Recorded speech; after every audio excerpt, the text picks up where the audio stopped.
Swayam Prabha. Digital India. Educated India.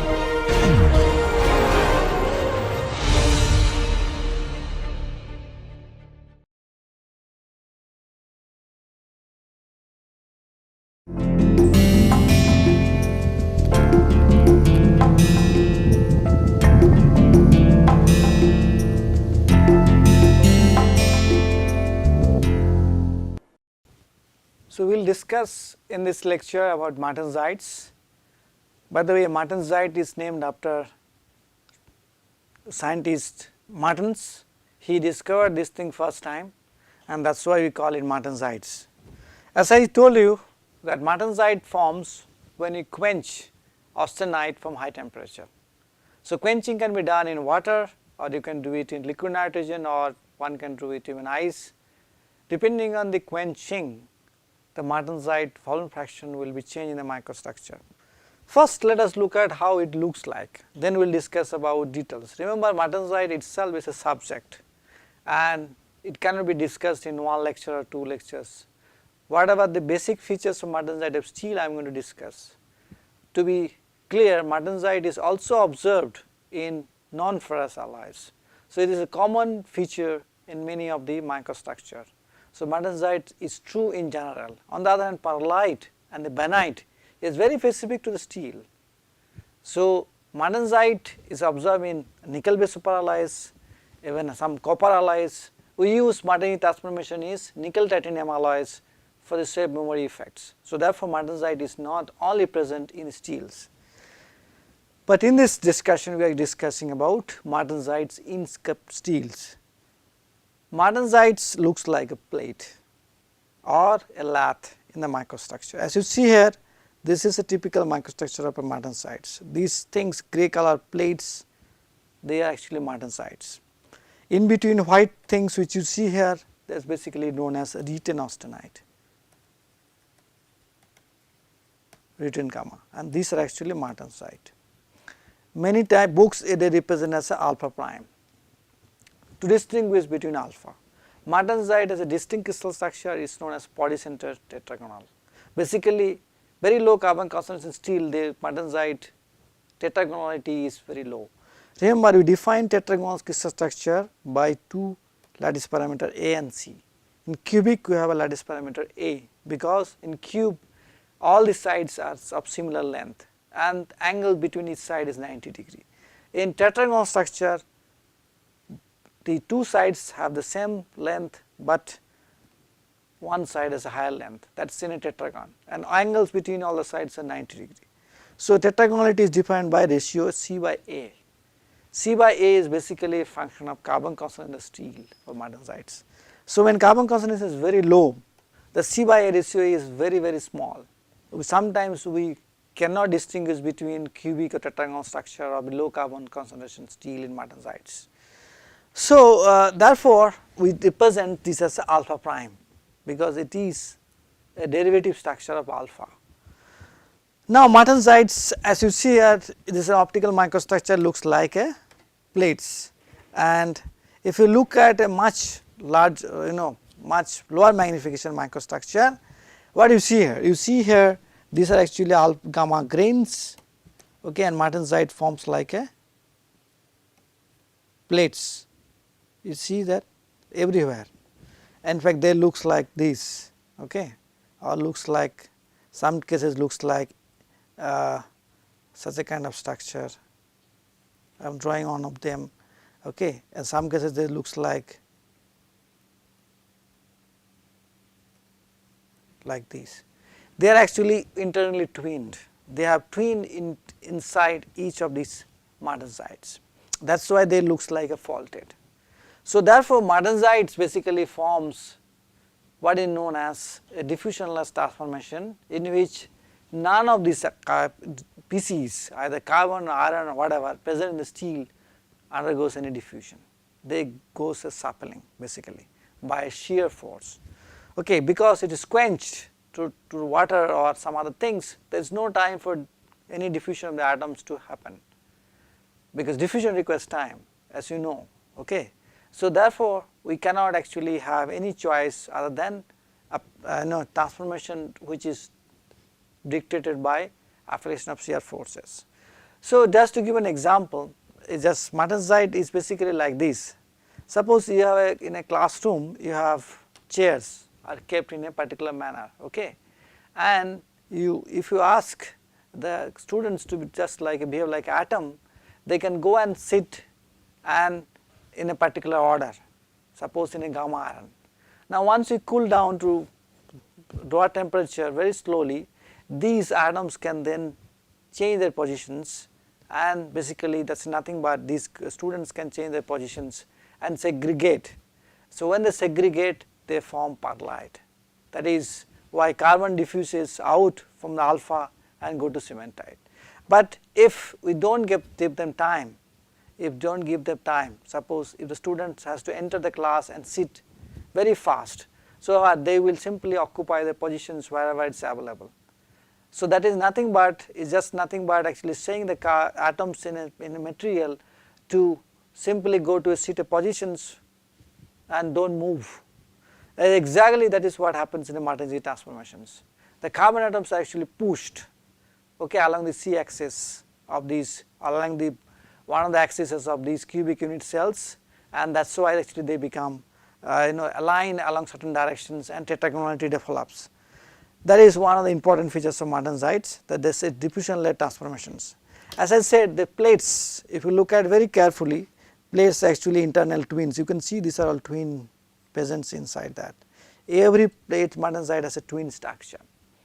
That is obvious because you are actually forming from a high temperature by quenching, and this has to adjust its orientation with respect to the prior gamma grains. So to do that, it creates a lot of defects inside, and easiest defects to form is basically twin, because that can take care of a lot of strain, because higher the number of twins, higher amount of strain can be accommodated.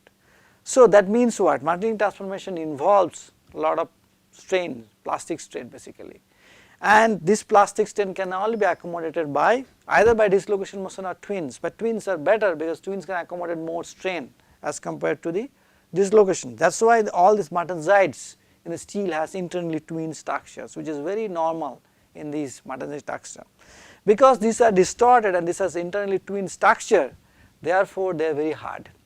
They are extremely hard actually. Martensite in the steel has the highest hardness. If you look at Rockwell scale, martensite is a hardness above 60 in C scale. 60 to 65 is the hardness of martensite depending on the carbon concentrations. On the other hand, perlite and benite has a hardness less than 50.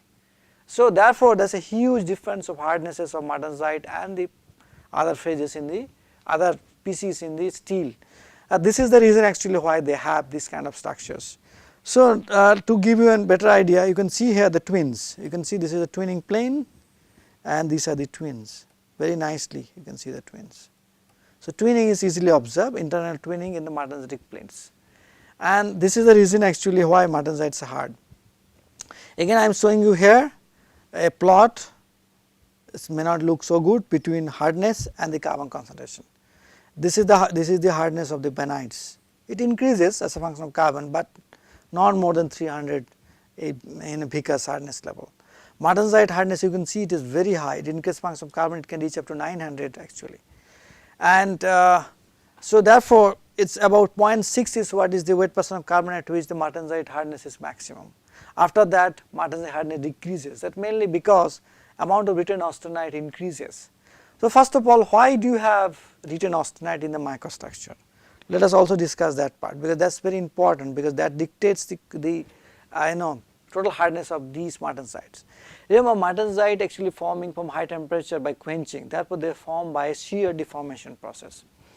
And when they form, because undercooling is very large, you are quenching gamma phase from 950 to room temperature. So quenching is the undercooling is of the order of 7 to 800 or even sometimes higher than that degrees Celsius Kelvin. Such a large amount of undercooling, what will happen? Because it is a large amount of undercooling, so driving force per transformation is very large, and because it has been quenched into such a fast way and diffusion cannot happen, so diffusion is also not possible. So therefore martensite plates started forming in a peculiar manner, or actually it happens in a burst. just like this picture I showed you, it happens like a burst. You see here, these are the grains of the gamma, so martensite plates have formed like a burst. Large number of martensite plates nucleate and grow very fast. So it is very difficult to distinguish between growth and nucleation and growth, but they actually form like a burst. And because they form and they are twin, they are having lot of defect structure, this P energy which is available for is large undercooling is taken away by these deformed structure, by internal twin structure. All the free energy will be taken away. Remember, these strain energy is basically a positive term in the free energy expression. So total free energy has a volume free energy plus strain energy plus the surface energy, right. So because of this the free energy which is volume free energy which is available to the system to do the work, bulk of it is taken away by the strain energy. So therefore, when it started transforming large number of martensite forms in the microstructure, if all the free energy available, chemical free energy available to the system is eaten away by the surface energy as well as the strain energy, there will be no free energy available for further transformation, and that is why actually you have some austenite retained in the microstructure. So it is never possible to produce 100% martensites. You can always get about 90 to 95% martensite in the microstructure. Some amount of written austenite will retain, but remember the written austenite is very bad as far as mechanical property is concerned. Why? Because the interface between martensite and written austenite is very strained, and the cracks normally originate when you apply force on these steels from these pieces, and then it can lead to catastrophic failures. That is one of the biggest problem in the martensitic steels.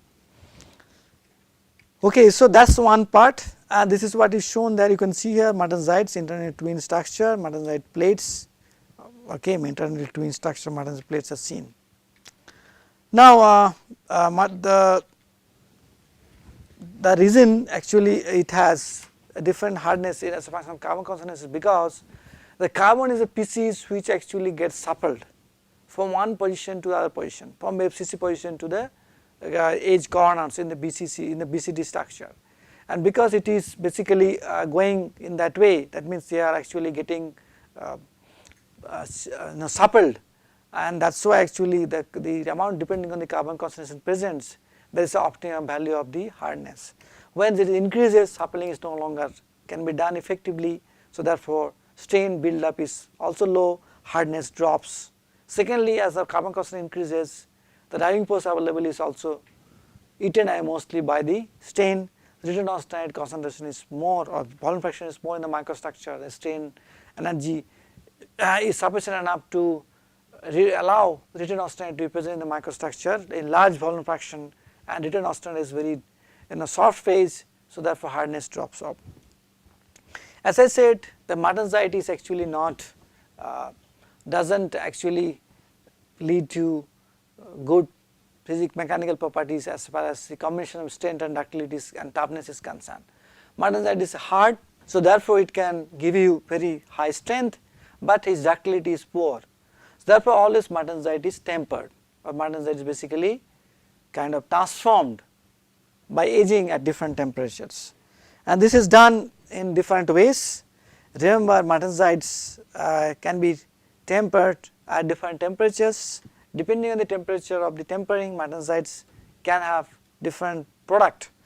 So as you know, very low temperature annealing treatments at about 100 degrees Celsius temperature can lead to reorganization of these defect structure in the martensitic plates. And what is the meaning of that? The meaning of these, the dislocation of twins will arrange nicely in the microstructure. As you see here, twins are the arranging like this, and these are the dislocations present in the microstructure, and they actually arrange in such a way that their energy gets reduced. That is what is known as a reorganization of the defect structures. That happens at lower temperature. But this will not reduce this will not lead to improvement of the ductility. This will lead to relaxation of the stress, because there are a lot of stresses inside it because of this defect structure. This can be reduced a little bit by reorganizing them properly. Now second is this, if you heat little higher from 100 to 250 Celsius temperature, it can lead to new phases formation, and these new phases can be epsilon carbides, what is known as Fe 2.4C, okay, that is what happens in some of these the temperatures.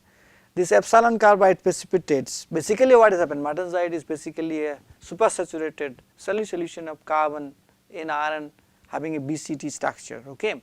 So therefore this excess carbon which is present has to come out somehow to basically maintain the equilibrium or metastable equilibrium in the system. So one of the ways to do that is to form a carbide which is non-stoichiometric like Fe4.2C. This is known as epsilon carbide in the literature compared to Fe3C. So these carbides will always forms on the defect structures. That is what you see here. These dislocations can be actually, or twins can be nucleation points for these carbides. So these carbides will similarly nucleate along these defects and grow. That is the way carbon can be taken away. Now if you hit middle further from 250 to 350 Celsius temperature, some other carbides forms like Fe2.6C, even some carbides can be formed, and these carbides looks like a different morphology in the microstructure. So by simply precipitating different carbides, the carbon concentrations which are present, supersaturated carbon present in these grains can be taken care of. Okay, that is what happens. So slowly the grains of martensites will become lean in carbon. Now as you heat very high temperatures, something like very close to these eutectoid transformation temperature, something like about 650 to 700 Celsius temperature, these carbides will start becoming Fe3C, or basically they will become cementite. And not only that, cementite carbides will looks like a spherical, because at a high temperature they can actually form nice distorted sphere structures, and they can form along the boundaries or inside these defect structures also, which are present still in the microstructure. And because Fe3C will come out, remaining grains will become alpha.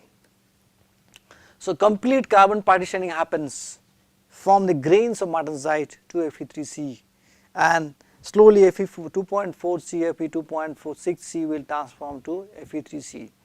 So finally we will have a microstructure with a coarse Fe3C near spherical structure along with the alpha grains, same like a perlite or benite, same kind of phases. So as you see, our final phases almost remain same, whether it is start with a gamma to perlite, gamma to benite, or gamma to the martensites and then heat treat it. It does not matter whichever paths we take, phase mixture will become similar at the end, but morphologically they are distinctly different. So therefore depending on our requirements in the actual mechanical physical properties, this heat treatment temperature and time can be controlled for the martensites. Martensite can be tempered at different temperature, different time scale based on the requirements from the user, the strength level, ductility level, toughness level, as well as any other physical properties which are required by the customer. So this is a typical heat treatment cycle normally is done. So let us now discuss a bit about nucleation of martensite. As I said to you that nucleation is very important in martensite transformations. So we will again do the two-dimensional one. Let us assume that this is a undistorted austenitic cell, so therefore there is no distortions, and as you know the martensites actually looks like a lens-shaped elliptical structure. Okay, we can actually do the twinning like this way to show that. So that means what? The distortion of these to these is accompanied by a twin, and this means that the twinning leads to a lot of defects inside the martensites. So if this has to be a crystallographically important feature, so that means the nucleation process must take care the distortion process, these sort of things. So as you know, the total free energy system, if a difference basically can be because of the we can write down like this is V GV, that is the chemical free energy part, plus A gamma, A is the area and gamma is the interfacial energy. That is all is present in a nucleation process, we have seen that, right, because this is the available energy to the system, that is volumetric term, this is the area term. Now because of the distortion we need to add one more term, and that is the strain energy term. That is also basically related to volume. So I can write down volume multiplied by the strain energy. Thus strain energy reflects in terms of delta GVS. So now if I assume that this ellipse has a major axis of 2c, this is the length, so that means c is the major axis and a is the minor axis. As you know, a is the minor axis, so this is 2a and this length is 2c. So if I assume that, then we can actually get these values, volume and the area, very easily. That is what I have done. So I will write down that a is basically equal to twice pi a square. Okay, that is possible to calculate area of the ellipse, and volume will be equal to, volume is basically equal to 4/3 pi a square c. That is also understandable, but the difference will come in the strain energy term. So let us write down that delta G is basically nothing but minus 4/3 pi a square c delta GV plus 2 pi a square gamma. Gamma is the interfacial energy between alternator and martensites. Strain energy term, it has to be determined very nicely. This will be equal to 2 nu, nu is the CR modulus, okay, V is the okay, no, this is S by 2 whole square. I have to check now what is S, and 2 minus nu, 2 nu is the Poisson ratio, 1 minus nu, okay, there has to be 2 here, okay, and multiplied by pi c by a, and this again, this is the strain energy term actually total, multiplied by volume, correct. That is what is the thing. S is basically shear strain, shear actually, particular shear. Okay, that is the reason, that is the main factor which leads to this kind of a this twinning. So now one can actually do every analysis. So this is my total free energy. So this V can be again written as 4/3 pi a square c. Okay. So you can actually take this expression and do d delta G by dA equal to 0 and dG, d delta G dC equal to 0. You have to understand there are two parameters here. It is not no longer a sphere, it is basically an ellipse. So therefore you have a, you have a C, and because you have two parameters, the minimization requires differentiation with respect to both of them to go to 0. So once you do that, then you will see that C star, which is nothing but a critical value of C, that will be equal to again same as A star, or same as R star actually we have seen, but A star will be a complex things, little bit different. A star is basically to 16 comma nu. Okay, we always assume nu, this nu is basically 1/3 in metal, always assume that's basically 1/3. Remember that, you can replace that also. So that's actually A star equal to, no, that's not actually A star equal to mu gamma, this is S by 2 whole square divided by pi, no, pi is not there, delta GV square, yes, it's correct. And delta G star is a much more different, distinct thing, that's very important for us. 5/12 by 3 gamma q, obviously. Remember this is not 16 by 3, this is 5/12 by 3, okay, by delta GV to the power 4, not square, and S by 2 4 multiplied by mu square. pi, and this is equal to joule per nucleus. So what is important for you? For you, important is to know this expression basically. This expression tells you, obviously this expression tells you delta G star is a strong function of gamma, but it is a much stronger function of delta GV and S, the shear strain, okay, and the shear modulus. This is what is important. So as you see here, these values, shear strain increases, delta G star height increases. So that's why nucleation is difficult, because every transformation from austenite to martensite requires a shear strain, requires shear, and that's what makes this nucleation very difficult.